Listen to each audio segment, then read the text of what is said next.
అదే RTV app వార్తల్ని క్షణాల్లో చదివే అవకాశం ఉంటుంది. ఒక న్యూస్ పేపర్, ఒక టెలివిజన్ ఛానల్ మీ చేతుల్లో ఎప్పుడు ఉంటాయి. అమెరికా వీసా డ్రాప్ బాక్స్ నిబంధనలను మరింత కఠినతరం చేశారు.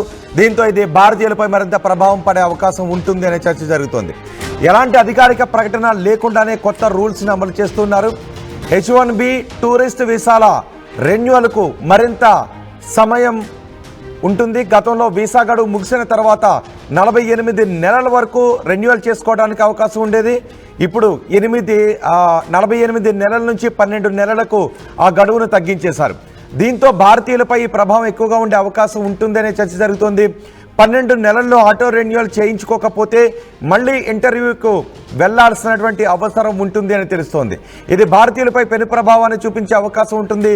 కొత్త నిబంధన ఇప్పటికే అమల్లోకి వచ్చిందని చెప్తున్నారు. ఇప్పటికే ఢిల్లీ, ముంబై నగరాల్లో B1, B2 వీసా ఇంటర్వ్యూ అపాయింట్మెంట్ల కోసం సుమారు 440 రోజుల నుంచి వెయిటింగ్లో ఉన్నవాళ్ళు కూడా ఉన్నారు. దీంతో వాళ్ళందరిపైన చాలా ప్రభావం పడే అవకాశం ఉంటుంది అని తెలుస్తోంది. గతంలో 48 నెలల వరకు రెన్యువల్ చేయించుకోవడానికి అవకాశం ఉండేది. ఇప్పుడు కేవలం 12 నెలల్లోనే, అంటే కేవలం 365 రోజుల్లోనే రెన్యువల్ చేయించుకోవాలి. లేదంటే వాళ్ళంతా మళ్ళీ ఇంటర్వ్యూకి వెళ్ళాలి అని చెప్తున్నారు.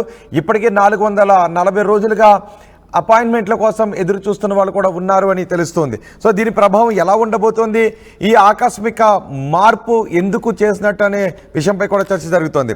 దీనిపై మాట్లాడటానికి ఇమిగ్రేషన్ ఎక్స్పర్ట్ విసు కలవల్ గారు మనకు అందుబాటులో ఉన్నారు. ఆయనతో మాట్లాడదాం. విసు గారు నమస్తే అండి. నమస్తే. విసు గారు, ట్రంప్ ఒక్కొక్క షాక్ ఇస్తూ ఉన్నాడు. వీసాల దగ్గర నుంచి వాణిజ్య ట్యాక్సుల వరకు కూడా, ఇంపోర్ట్ ట్యాక్సుల వరకు కూడా చాలా షాక్లు ఇస్తూ ఉన్నాడు. సో ఇప్పుడు వీసా నిబంధనలు, డ్రాప్ బాక్స్ నిబంధనలను కఠినతరం చేశాడు. అది భారతీయులపై పెను ప్రభావం చూపించే అవకాశం ఉంటుందంటున్నారు. ఎటువంటి మార్పులు చేశారు, దాని ప్రభావం ఎలా ఉంటుందండి? యాక్చువల్గా ఏంటంటే, సింపుల్ లాంగ్వేజ్ లో మాట్లాడుకుంటే ఏంటంటే, మన వాళ్ళు రెగ్యులర్ గా F1 వీసా మీద వెళ్తుంటారు. స్టూడెంట్ అక్కడికి అంటే F1 వీసాలకి 5 years ఇస్తారు. మాస్టర్స్ అయిపోయాక వాళ్ళు H1Bకి వెళ్తారు. H1Bకి వెళ్ళాక వాళ్ళు కంట్రీ బయటకు వచ్చి, మళ్ళీ యూజువల్ కంట్రీ బయటకు వస్తే వాళ్ళు వీసా కాన్సులేట్కి వెళ్ళి వీసా స్టాంపింగ్ చేసుకోవాలి, ఇంటర్వ్యూకి వెళ్ళాలి.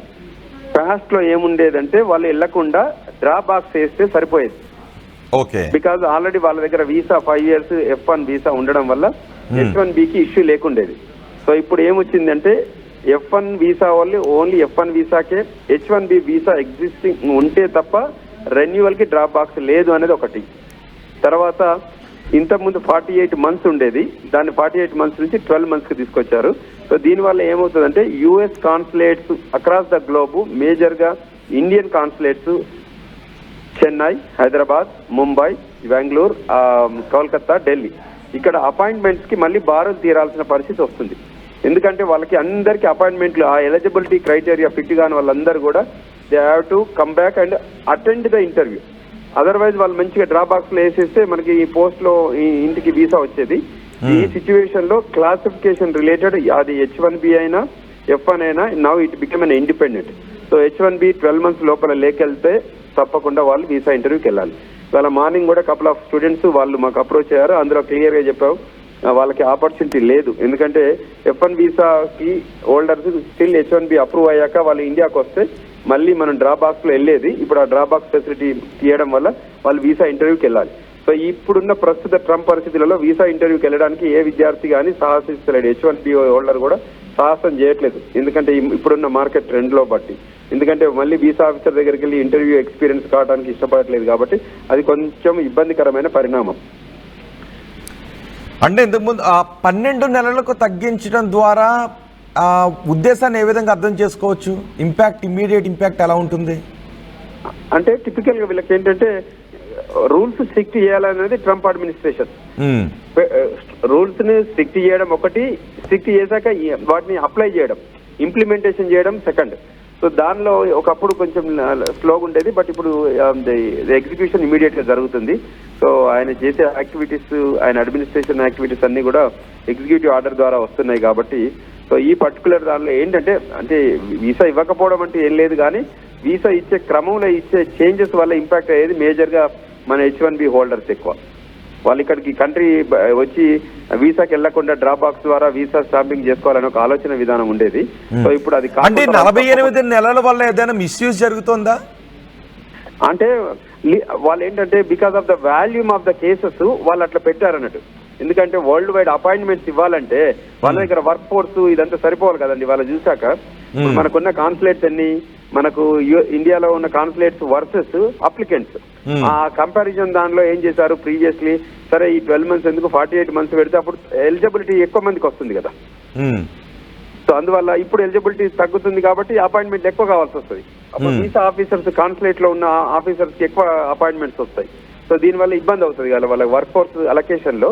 అదొకటి కన్సర్న్. తర్వాత ఇప్పుడు మళ్ళీ మేనేజ్మెంట్ కూడా చేయడం ఇబ్బంది అవుతుంది కదా, అది కన్సర్న్. అదర్వైజ్ మిగతా అయితే ఇలాగ 12 months ఉంది, 12 months 48 months అయితే ఒకటి. తర్వాత కేటగిరీ చేంజ్ చేశారు. ఇంతకుముందు F1 వీసా ఉంటే H1 వాళ్ళు they can go for drop box.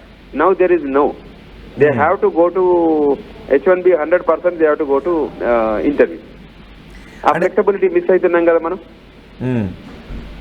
అదొక concern, biggest concern to the H1B holders. అంటే మీకు అర్థమైంది క్లియర్ గా ఆడియన్స్ కి. F1 వీసా మీద వీసా తీసుకొని వెళ్ళిన వాళ్ళు వాళ్ళ F1 టర్మ్ అయిపోయాక వాళ్ళు H1 చేపించుకుంటారు. లాటరీలో పిక్ అయ్యి H1 అప్రూవ్ అయ్యాక వాళ్ళ కంట్రీ బయటకు వచ్చి లోపలికి వెళ్ళేటప్పుడు H1B స్టాంపింగ్ వెళ్ళాలి ఒరిజినల్ గా. సో ఇప్పుడు F1 visa 48 months or whatever is falls in that కాబట్టి ఇబ్బంది లేకుండా ఉండేది 3 years తర్వాత కూడా. సో ఇప్పుడు అట్లా కాకుండా 100% వాళ్ళకి H1B ప్రీవియస్ పాస్పోర్ట్ లో వీసా ఉంటే తప్ప వాళ్ళు రెన్యువల్ కి డ్రాప్ బాక్స్ ఫెసిలిటీని ఎంటర్టైన్ చేయడానికి ఆస్కారం లేదు. ఓకే, ఇది అంటే టూరిస్ట్ వీసాలకు కూడా దీన్నే తీసుకొచ్చారు. ఇక అన్ని వీసాలకు చేస్తారు. ఒకదానికి మొదలైతే వాళ్ళు ప్రతిదాన్ని కూడా అప్లై చేస్తారు. సో ఇమీడియట్ ప్రభావం ఎలా ఉంటుందండి? అది అపాయింట్మెంట్లు ఎక్కువ కావాల్సి వస్తుంది. అంటే ఇప్పుడు మనం వీసా స్టాంపింగ్ రావాలంటే ఇమీడియట్ గా అవైలబిలిటీ దొరకవు. ఎందుకంటే చాలా మంది అప్లై చేసుకుంటారు కదా. మీరు ఇంతకుముందు చెప్పారు కదా, ఇట్ ఈస్ టేకింగ్ 1 year. ఇప్పుడు అపాయింట్మెంట్స్ కి మనకి స్టాండర్డ్ కాన్సులేట్ స్టాండర్డ్ ఉన్నాయి. అపాయింట్మెంట్స్ డేస్ లో వాళ్ళు 9 to 5 వరకు అపాయింట్మెంట్ తీసుకోగలుగుతారు తప్ప కానీ అన్ని డేస్ తీసుకోలేరు. అంటే మరి ఆల్రెడీ గడువు ముగిస్తున్న వాళ్ళ పరిస్థితి ఏంటి ఇప్పుడు? అంటే వీళ్ళు బయటకు వచ్చే వాళ్ళకే వీసా, లోపల ఉన్న వాళ్ళకి ఇబ్బంది ఏం లేదు. వీసా కంట్రీ బయటకు వచ్చిన వాళ్ళే. సో ఇన్ కేసు అటువంటి సిచ్యువేషన్ లో టైం మేనేజ్మెంట్ లేకపోతే వాళ్ళు ఏదో ఒక కాన్సులేట్కి వెళ్ళి షాపింగ్ చేసుకోవాల్సిన అవసరం ఉంటుంది. అంటే ఒకప్పుడు హైదరాబాద్ కాన్సులేట్ వరకే పరిమితమైన వాళ్ళు ఇప్పుడు అవసరమైతే ఢిల్లీకి వెళ్ళాలి, చెన్నైకి వెళ్ళాలి, ఎక్కడ అవైలబిలిటీ ఉంటే అక్కడ వెళ్ళాల్సి వస్తుంది. వీసా అపాయింట్మెంట్ లేకపోతే వాళ్ళు they have to stay back in the country. వాళ్ళకి అవైలబిలిటీ డేట్ వచ్చే వరకు వెయిట్ చేయాల్సి ఉంటుంది. అది కొంచెం ఎకనామికల్ గా అయితే కంపెనీ పాలసీలో కానీ ట్యాక్స్ పాలసీలో కానీ ఇబ్బంది అవుతుంది కొంచెం.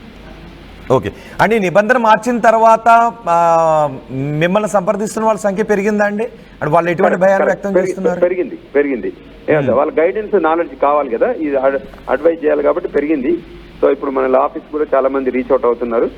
ఎందుకంటే అపాయింట్మెంట్ మేము కూడా రికమెండ్ చేస్తున్నాం, ఇప్పుడే కంట్రీ బయటకు వెళ్ళకండి, కంట్రీ లోపలనే ఉండండి. కంట్రీ బయటకు వెళ్తే మీకు అపాయింట్మెంట్ దొరకలేదు అనుకోండి, వాళ్ళకి డిలే అయింది అనుకోండి, వాళ్ళు అక్కడ అమెరికాలో జాబులు క్యాన్సిల్ చేస్తారు కదా. అంటే దట్ రిసోర్స్ అమెరికా రాలేకపోయిన పక్షంలో వాళ్ళు కట్ చేస్తారు కదా. సో గడువు ముగుస్తున్న వాళ్ళు ఇప్పుడు ఆ కంట్రీ నుంచి బయటకు రావడం అంత శ్రేయస్కరం కాదంటారు? కాదండి, correct, you got the point. Okay, country లోపల ఉంటే ఇబ్బంది ఏం లేదు, కంట్రీ బయటకు వస్తేనే ఈ ఇబ్బందులని. Okay, so what we are recommending is them to stay back in the country. Okay, right. మీరు క్లియర్ గా ఒక సూచన చేయాలనుకుంటే కంట్రీ నుంచి బయటకు రావద్దు అనే సూచనే చేస్తారు, లేదు ఒకవేళ అవసరాన్ని అర్థం అంటే మీకు రియల్లీ నీడ్ ఉంటేనే కంట్రీ బయటకు దాటండి. ఎందుకంటే ఇప్పుడున్న మీ ఫ్రేమ్ వర్క్ లో వాళ్ళ కంపెనీ వాళ్ళు ఏం చేస్తారు, ఒక 2 months 1 month వాళ్ళకి వెకేషన్ ఇస్తారు to get it stamped. So ఆ టైంలో అపాయింట్మెంట్ దొరకలేదు అనుకోండి, వాళ్ళు ఎలా వస్తారు, రాలేరు కదా. అంటే ఆల్రెడీ గడువు ఉండి గడువుకు దగ్గర పడుతున్న వాళ్ళు ఎవరైనా ఉండి కంట్రీ బయటకు వచ్చి ఉంటే వాళ్ళు మళ్ళీ వెళ్ళిపోవాలా? అంటే వాళ్ళకి వీసా ఉంటే వెళ్ళొచ్చు, బట్ వీసా లేకపోతే వాళ్ళు స్టాంపింగ్ చేసుకొని వెళ్ళాల్సి వస్తుంది కదా. సో ఏం రిక్వెస్ట్ చేస్తున్నామంటే మీరు తప్పకుండా డ్యూ డిలిజెన్స్ చేసుకోండి before you go to for visa appointment. మన వాళ్ళు టిపికల్ గా అమెరికాలోనే ఉండి వీసా అపాయింట్మెంట్ తీసుకుంటారు. వాళ్ళ ఫ్రేమ్ వర్క్ లో వీసా అపాయింట్మెంట్ దొరికితేనే కంట్రీ వదులుతారు బయటికి. దాన్ని కూడా మేము అదే రికమెండ్ చేస్తున్నాము. మీరు రియల్లీ నీడ్ ఉంటే వెళ్ళండి కంట్రీ దాటి, తర్వాత అపాయింట్మెంట్ తీసుకొని వెళ్ళండి. అంటే ఇండియాకి వచ్చేసి అపాయింట్మెంట్ తీసుకుంటామన్న ఆలోచన పెట్టుకోకండి అనేది మా advice. Okay, right, thank you very much విశ్వ గారు. భారతీయులకు ట్రంప్ సర్కార్ మరో షాక్ ఇచ్చింది. వీసా డ్రాప్ బాక్స్ నిబంధనలను మరింత కఠినతరం చేసింది. ఎలాంటి అధికారిక ప్రకటన లేకుండానే కొత్త రూల్స్ను అమల్లోకి తీసుకొచ్చింది. H1B టూరిస్ట్ వీసాల రెన్యువల్కు గతంలో 48 నెలల వరకు గడువు ఉండేది. గడువు ముగిసిన తర్వాత 48 నెలల వరకు రెన్యువల్ చేసుకోవడానికి అవకాశం ఉండేది. ఇప్పుడు కేవలం 12 నెలలకు మాత్రమే తగ్గించేశారు.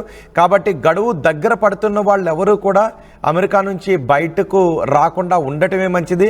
అమెరికాలోనే ఉండి రెన్యువల్ చేయించుకున్న తర్వాతే వాళ్ళు బయటకు రావడం మంచిది. లేదంటే 12 నెలల్లోపు రెన్యువల్ చేయించుకోవాలి. కాబట్టి అది 12 నెలల్లోపు రెన్యువల్ కాకపోతే మళ్ళీ వాళ్ళు ఇంటర్వ్యూకి వెళ్ళాలి. ఇప్పుడు ట్రంప్ తీసుకుంటున్న నిర్ణయాల నేపథ్యంలో మళ్ళీ ఇంటర్వ్యూకి వెళ్ళడం అనేది దాదాపు కొంచెం కష్టమయ్యేటటువంటి పరిస్థితి ఉంటుంది. ఇబ్బందులు ఎదుర్కోవాల్సినటువంటి పరిణామాలు ఏర్పడుతుంటుంటాయి. కాబట్టి గడువు దగ్గర పడుతున్న వాళ్ళు ఎవరు కూడా అమెరికా నుంచి బయటకు వచ్చి ఆ తర్వాత రెన్యువల్ చేయించుకుందామని అనుకుంటే కొన్ని ఇబ్బందులు పడే అవకాశం ఉంటుంది. కాబట్టి ఒకసారి ఆలోచించుకోండి అని విసుగా చెప్తూ ఉన్నారు. మొత్తానికి ట్రంప్ వరుస షాక్లు ఇస్తూ ఉన్నారు. ఈ వీసా రెన్యువల్ గడువును 12 నెలలకు తగ్గించడంతో ఇది భారతీయులపై పెద్ద ప్రభావాన్ని చూపించే అవకాశం ఉంటుందనే చర్చ జరుగుతోంది.